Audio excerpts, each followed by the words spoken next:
Hello friends, welcome to one style cooking. நாம் இன்றைக்கி பார்க்க போகிற ரெசிபி என்னென்னு பார்த்தீங்கன்னா ரொம்பவே சூப்பரான டேஸ்டான ஹெல்த்தியான வீட்டிலையே ரெடி பண்ணக்கூடிய இன்ஸ்டன்ட் பாதாம் மிக்ஸ் எப்படி ரெடி பண்ணலாங்கிறதான் பார்க்க போகிறோம். வாங்க எப்படி ஈஸியாக டேஸ்டியாக செய்யலாங்கிறத பார்க்கலாம். வீடியோக்குள்ளே போகிறதுக்கு முன்னாடி கீழே உள்ள ரெட் கலர் சப்ஸ்கிரைப் பட்டனை கிளிக் பண்ணுங்கள்.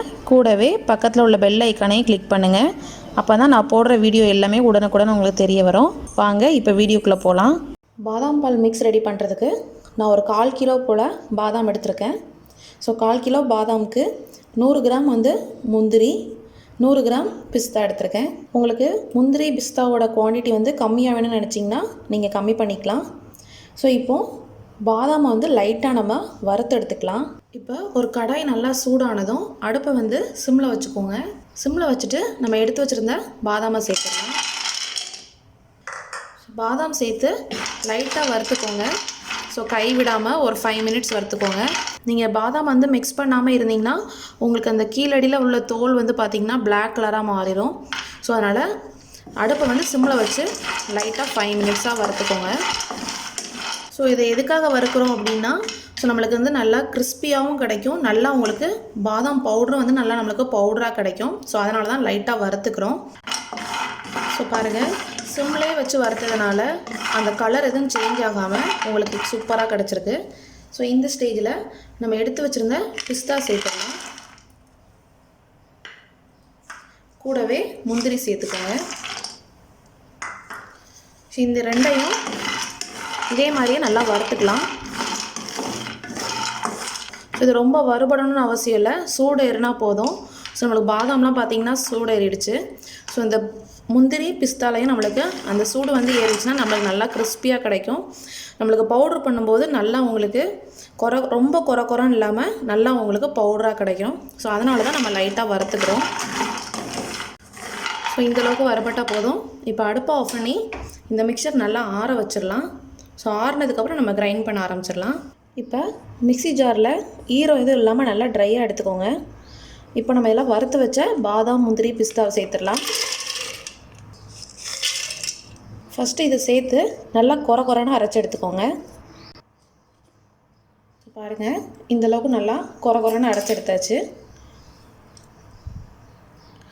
ஸோ இப்போ இது கூடவே 1 டீஸ்பூன் போல் மஞ்சள் தூள். நீங்கள் கடைகளெல்லாம் வாங்கினீங்கன்னா பார்த்தீங்கன்னா உங்களுக்கு ஃபுட் கலர் தான் ஆட் பண்ணுவாங்க. ஸோ நம்ம நேச்சுரலாக மஞ்சள் தூள் ஆட் பண்ணியிருக்கோம். ஏலக்காய் தூள் ஆட் பண்ணுறேன். நீங்கள் ஏலக்காவாக சேர்த்துனாலும் நீங்கள் கிரைண்ட் பண்ணிக்கலாம். ஸோ ஏலக்காவாக சேர்த்திங்கன்னா ஒரு 6 ஏலக்காய் சேர்த்துக்கோங்க. நான் 1 டீஸ்பூன் போல் ஏலக்காய் தூள் சேர்க்குறேன். ஸோ நெக்ஸ்ட்டு பார்த்திங்கன்னா குங்குமப்பூ சேர்க்குறேன். ஸோ குங்குமப்பூ ஆப்ஷனல் தான், ஆனால் சேர்த்திங்கன்னா ரொம்ப ஹெல்த்தியாக இருக்கும். ஸோ சின்ன குழந்தைங்க கன்சீவ் ஆனவங்க கூட நீங்கள் இந்த மாதிரி பாதாம் பாலில் குங்குமப்பூ சேர்த்து நீங்கள் நல்லா சாப்பிட்லாம். ஸோ இப்போது நான் இந்தளவுக்கு குங்குமப்பூவை இதில் சேர்க்க போகிறேன். ஸோ நீங்கள் குங்குமப்பூ ஸோ இது நீங்கள் கிரைண்ட் பண்ணாமல் டைரெக்டாக பாலில் கூட நீங்கள் இந்த மிக்ஸ் போட்டுட்டு சாஃப்ரான் போட்டு கூட நீங்கள் குடிக்கலாம். ஸோ நம்ம இதிலே மொத்தமாக கலந்துட்டோன்னா நம்ம தனியாக மிக்ஸ் பண்ண வேண்டிய அவசியம் இருக்காது. ஸோ இதெல்லாம் சேர்த்து நம்ம மறுபடியும் நல்லா ஃபைன் பவுடராக நம்ம கிரைண்ட் பண்ணி எடுக்க போகிறோம். சுகர் சேர்த்துனாலும் நீங்கள் கிரைண்ட் பண்ணலாம். ஸோ நான் சுகர் எதுவும் சேர்க்காமல் கிரைண்ட் பண்ணி எடுக்க போகிறேன். சுகர் நான் எப்போவோ பாலில் மிக்ஸ் பண்ண போகிறேனோ அப்போ தான் நான் மிக்ஸ் பண்ண போகிறேன். ஸோ இப்போ இதெல்லாம் சேர்த்து நல்லா ஃபைன் பவுடராக கிரைண்ட் பண்ணி எடுத்துக்கோங்க. ஸோ இப்போ நல்லா கிரைண்ட் பண்ணி எடுத்தாச்சு. ஸோ பார்த்திங்கன்னா உங்களுக்கு அந்த பாதாம் முந்திரி பிஸ்தா எல்லாமே நல்லா கிரைண்ட் ஆகிருக்கு. ஸோ இதோட கலரும் பார்த்திங்கன்னா ரொம்ப நல்லாயிருக்கு. ரொம்ப நீங்கள் மஞ்சள் தூள் சேர்த்திங்கன்னா உங்களுக்கு அந்த மஞ்சள் தூளோட ஃப்ளேவர் ரொம்ப டாமினேட் ஆகும். ஸோ அதனால் இந்த குவான்டிட்டிக்கு 1 டீஸ்பூன் போட்டுக்கோங்க போதும். இப்போது இந்த மிக்ஸ் யூஸ் பண்ணி நம்ம எப்படி பாதாம் பால் ரெடி பண்ணலாங்கிறத பார்க்கலாம். இன்ஸ்டண்ட்டாக ஒரு பேனில் 200 ml பாலை ஊற்றி இந்த மாதிரி நல்லா சூடு பண்ணியிருக்கேன். ஸோ நம்ம சின்ன குழந்தைங்களுக்குலாம் கொடுக்குறதா இருந்துச்சுன்னா பாலில் சேர்த்துட்டு அதுக்கப்புறம் நீங்கள் கொடுங்க. ஏன்னா இந்த பருப்புகள் எல்லாமே பார்த்திங்கன்னா நல்லா உங்களுக்கு பாலில் வெந்துடும். ஸோ இப்போ பால் கொதிக்க ஆரம்பிக்குது. இந்த ஸ்டேஜில் நம்ம பவுட்ரு மிக்ஸ் பண்ணி வச்சுருக்கோம்ல, ஸோ இதில் இருந்து ஒரு 2 டீஸ்பூன் போல் நம்ம பாலில் சேர்த்துடலாம். கூடவே இந்த பாதாம் பாலுக்கு தேவையான அளவு சர்க்கரை சேர்த்துக்கோங்க. நீங்கள் ப்ரௌன் சுகர் இல்லைனா ஒயிட் சுகர் எதனால சேர்த்துக்கோங்க. நான் ஒரு 2 டீஸ்பூன் போல் ஒயிட் சுகர் சேர்த்துக்கிறேன். ஸோ இதை சேர்த்து லோ ஃப்ளேம்லேயே வச்சு லைட்டாக மிக்ஸ் பண்ணிக்கோங்க. ஸோ இதை லைட்டாக ஒரு நிமிஷம் நல்லா கொதித்து நல்லா அந்த பருப்புகள் எல்லாமே நல்லா குக் ஆகட்டும். ஸோ இப்போ நல்லா உங்களுக்கு கொதிச்சிருக்கு. இப்போ நம்ம அடுப்பை ஆஃப் பண்ணிடலாம். இதை இப்போ சர்வ் பண்ணிடலாம். இப்போ ஒரு கிளாஸில் நம்ம இந்த பாதாம் பாலை சேர்த்துடலாம்.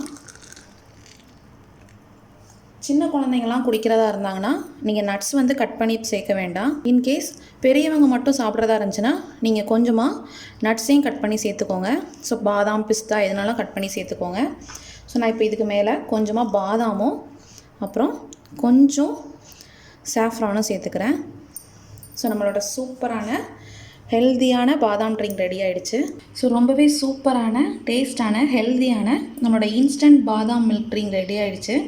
ஸோ நீங்களும் உங்கள் வீட்டில் ட்ரை பண்ணி பாருங்கள். ஸோ இந்த ரெசிபி கண்டிப்பாக பிடிச்சிருக்குன்னு நினைக்கிறேன். இந்த ரெசிபி பிடிச்சிருந்துச்சுன்னா நம்ம சேனலை லைக் பண்ணுங்கள், ஷேர் பண்ணுங்கள், சப்ஸ்கிரைப் பண்ணுங்கள், மறக்காமல் கமெண்ட் பண்ணுங்கள். தேங்க்யூ.